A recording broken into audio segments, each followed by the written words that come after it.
Good morning. I'm Dan DeRosa with 19 News Now, coming to you from our digital desk. We want to talk about school bus safety. It has been a big topic in the state of Ohio in this past month. That after the first day of school saw a school bus near the Dayton area with more than 50 students on it to get into a collision with a vehicle. It flipped on the side of the road. Unfortunately, a young boy was ejected from the bus and died. Fatalities are rare in the state of Ohio, but when it comes to school bus and safety, Ohio Governor Mike DeWine not taking any chances. He has convened a special school bus safety report committee. They're going to look at everything that could make our school buses safer.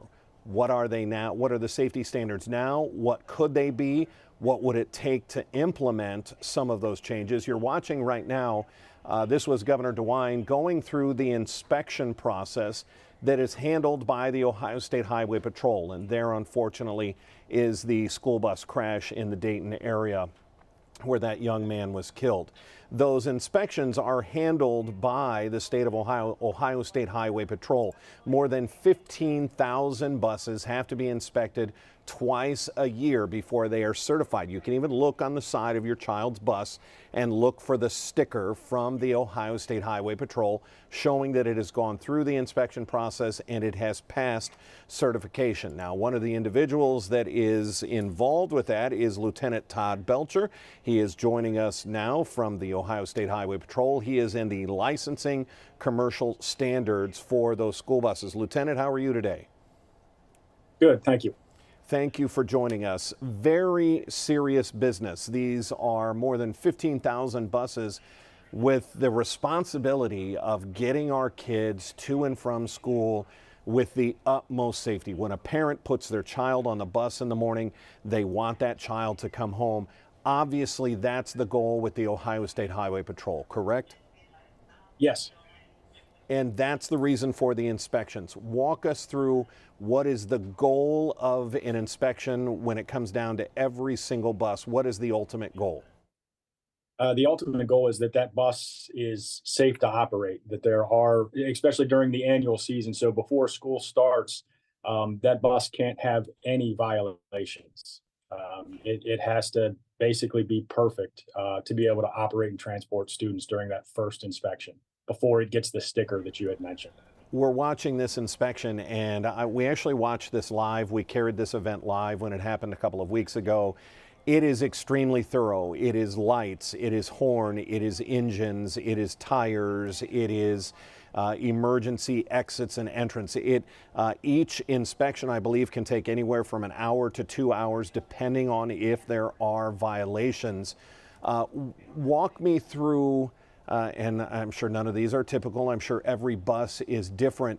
What are some of the violations? What are some of the red flags that get thrown up that you see the most that keep a bus from passing?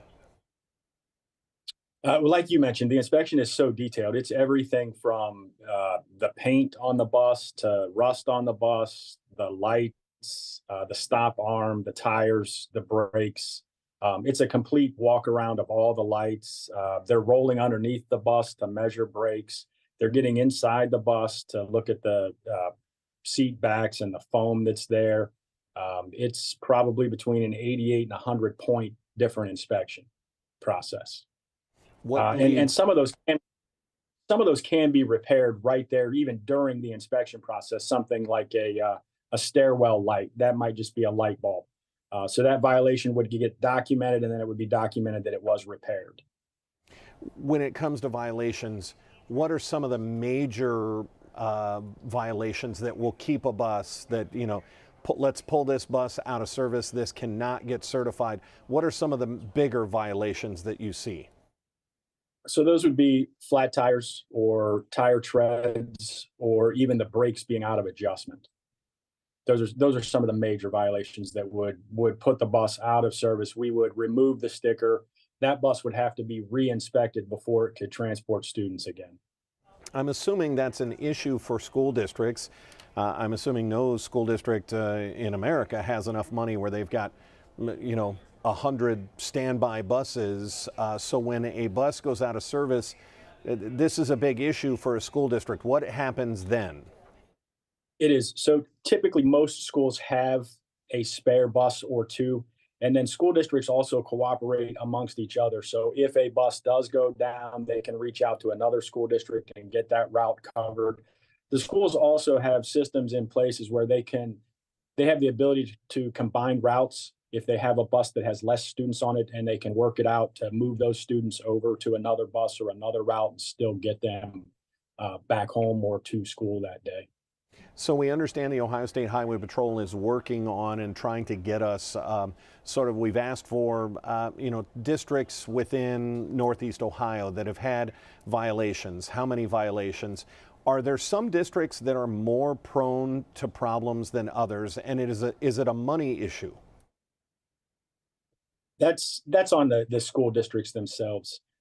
As far as any districts, we don't look at it. We don't break it down by districts. This Northeast Ohio, at least in my area of responsibility, you're talking 3,300 buses at probably 80 different locations, and that's anywhere from Cleveland might have 400 buses. A Stark County school might have 10 or 20 buses.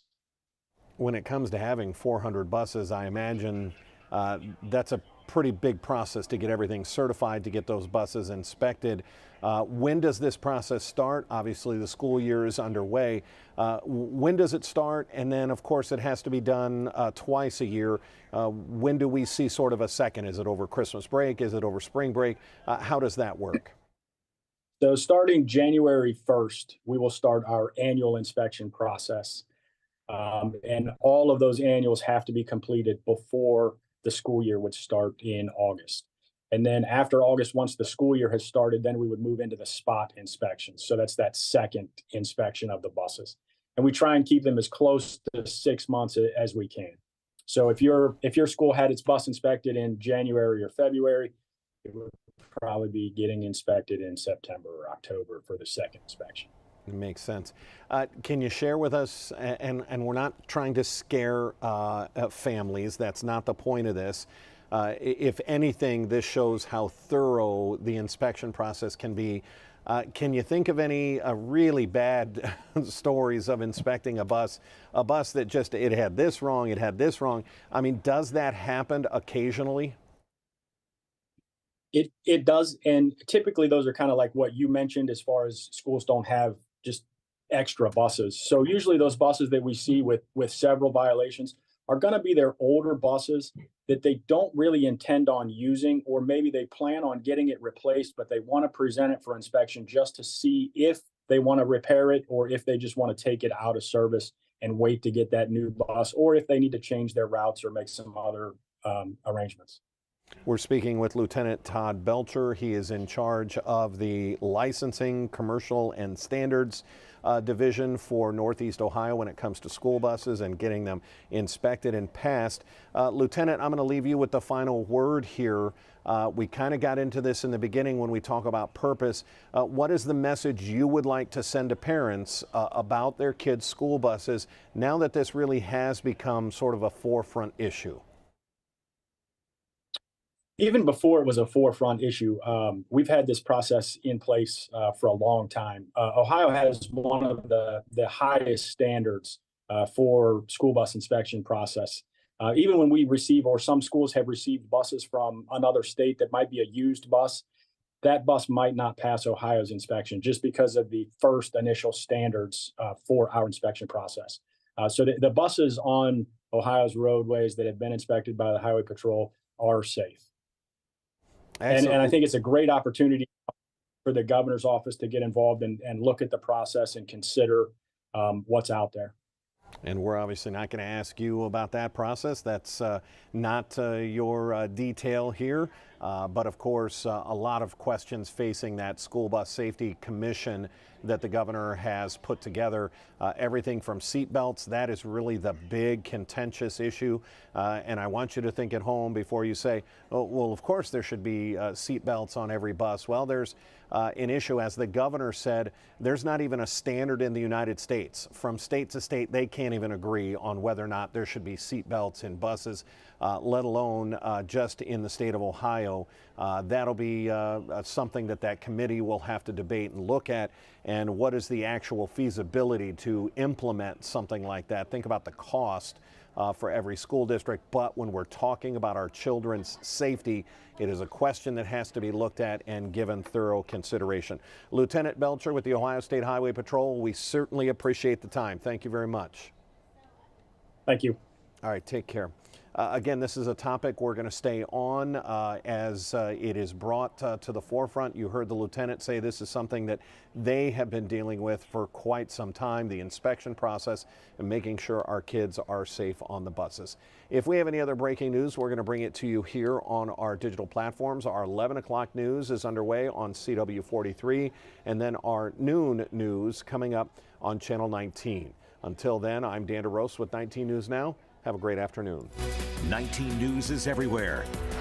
Download our CTV apps and follow us on social media @Cleveland 19 News.